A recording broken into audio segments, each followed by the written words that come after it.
City சமையல். இன்னைக்கு நாம ஒரு சீ ஃபுட் ரெசிபி தான் பார்க்க போகிறோம். பொட்டேட்டோ ப்ரான் கறி. இப்போ தான் முதல் முறையாக நம்மளோட ரெசிபியை பார்க்குறீங்கன்னா மறக்காமல் சிட்டி சமையலுக்கு சப்ஸ்கிரைப் பண்ணுங்கள். தேவையான பொருட்கள் பார்த்துடலாம்.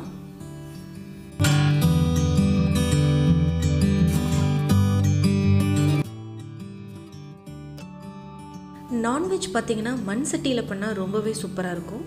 ஸோ இன்றைக்கி நான் மண் சட்டியில் தான் பண்ண போகிறேன். 2 குழிக்கரண்டி எண்ணெய். நல்லா மண் சட்டி சூடானோன்னு 2 குழிக்கரண்டி எண்ணெய் சேர்த்துக்கலாம். தாளிப்பதற்கு தேவையான கடுகு, உளுந்து இது ரெண்டும் நல்லா பொரிஞ்சு வரணும். இந்த ஸ்டேஜில் நம்ம ஃப்ரெஷ்ஷாக உள்ள கருவேப்பிலை இலைகள் சேர்த்துக்கலாம்.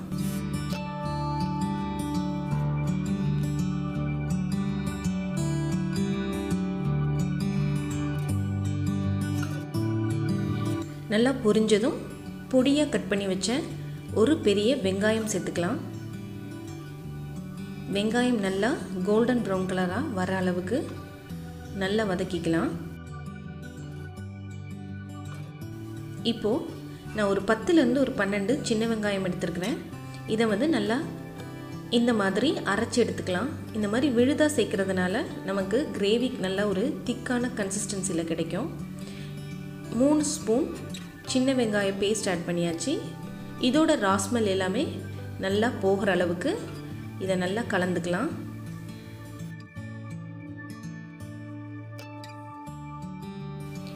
வெங்காயம் நல்லா வதங்கியாச்சு. இந்த ஸ்டேஜில் நம்ம ஒரு 10லேருந்து 15 பல் பூண்டு சேர்த்துக்கலாம்.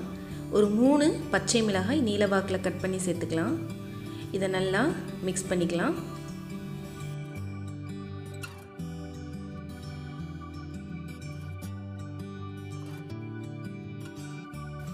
நல்லா வதங்கிருச்சு. இப்போது 3 தக்காளி நல்லா பொடியாக நறுக்குனது இதையும் அதோடு சேர்த்து தக்காளியோட ஜூஸ் நல்லா ஃபுல்லாக இறங்குற அளவுக்கு நம்ம நல்லா மிக்ஸ் பண்ணி வைக்கலாம். இப்போ கிரேவிக்கு தேவையான அளவு உப்பு சேர்த்துக்கலாம்.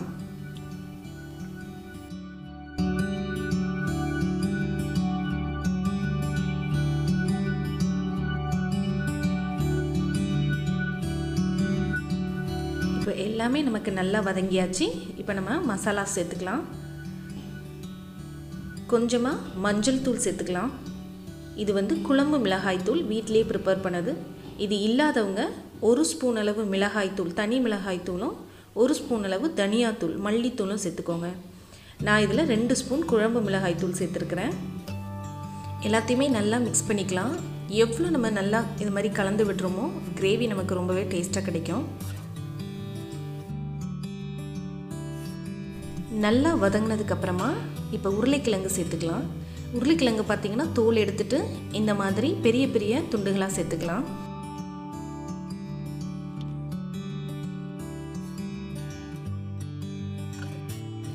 இந்த உருளைக்கிழங்கு ஈராலோடு சேர்த்து செய்யும்போது ரொம்பவே சூப்பராக இருக்குங்க.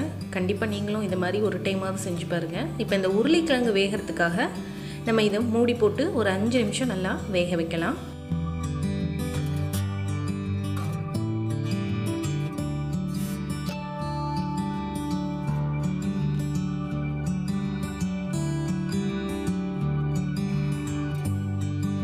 உருளைக்கிழங்கு நல்லா வேகட்டும். இப்போ நம்ம இறாலை நல்லா நம்ம க்ளீன் பண்ணி எடுத்துக்கலாம். இன்றைக்கி நான் ஒரு 1/2 kg ப்ரான் வாங்கியிருக்கேன். இதை நல்லா உப்பு போட்டு நல்லா வாஷ் பண்ணிக்கலாம். இதுக்கு மேலே பார்த்திங்கன்னா ஒரு பிளாக் கலரில் ஒரு நரம்பு மாதிரி ஒன்று இருக்கும். ஸோ அதை நம்ம நல்லா க்ளீன் பண்ணிக்கலாம். இப்போ நல்லா வெந்திருக்கும் உருளைக்கிழங்கு. ஓப்பன் பண்ணிடலாம்.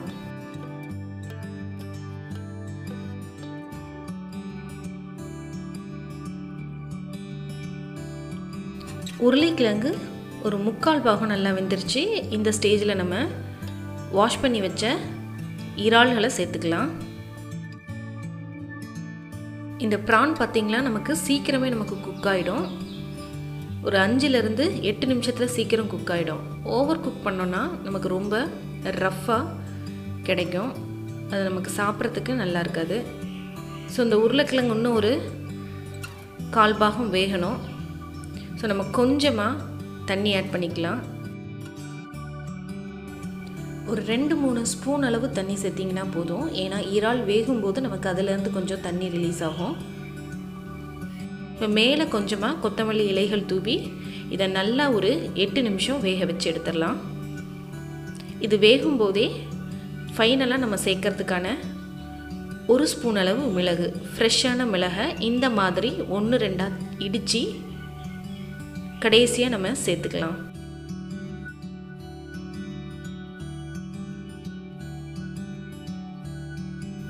எட்டு நிமிஷம் ஆயிடுச்சு. இப்போ இறால் வெந்திருக்கான்னு பார்த்துடலாம். திறக்கும் போதே நமக்கு மனம் ரொம்பவே சூப்பராக இருக்குது. ரொம்ப அருமையாக நம்ம போட்ட உருளைக்கிழங்கும் வெந்துருச்சு, இறால்களுமே நல்லா வெந்துருச்சு.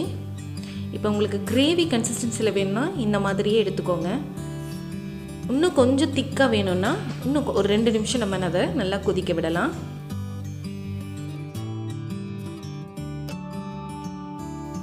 ஸோ நமக்கு நல்லா ரெடி ஆயிடுச்சு. ஃபைனலாக நம்ம 1-2 இடித்து வச்ச மிளகுத்தூள் சேர்த்துக்கலாம். இது ரொம்பவே இந்த ஃபுட்டுக்கு டேஸ்ட்டை கொடுக்கும். லைட்டாக 2 டைம் இந்த மாதிரி கலந்து விட்டுட்டு நல்லா சூடாக சர்வ் பண்ணால் ரொம்பவே சூப்பராக இருக்கும். இது பார்த்திங்கன்னா ஒயிட் ரைஸுக்கு ரொம்ப அட்டகாசமான டேஸ்ட்டாக இருக்கும். இட்லி, சப்பாத்தி, தோசை இதுக்குமே ஒரு நல்ல ஒரு சைட் டிஷ்ஷாக இருக்கும். என்ன ஃப்ரெண்ட்ஸ், இந்த வீடியோ உங்களுக்கு ரொம்ப பிடிச்சிருக்கும்னு நம்புகிறேன். கண்டிப்பாக நீங்கள் ஒரு டைமாவது ப்ரான் வாங்கினீங்கன்னா இந்த மாதிரி நீங்கள் ட்ரை பண்ணி பாருங்கள்.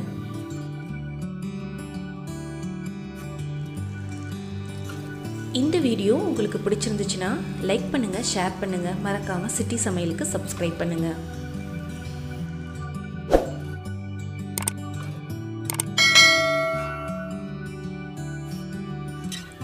வேறு ஒரு டிஃப்ரெண்ட்டான ரெசிபியோடு உங்களை திரும்ப மீட் பண்ணுறேன். நன்றி, வணக்கம். இது அறுசுவையின் திறவுகோல்.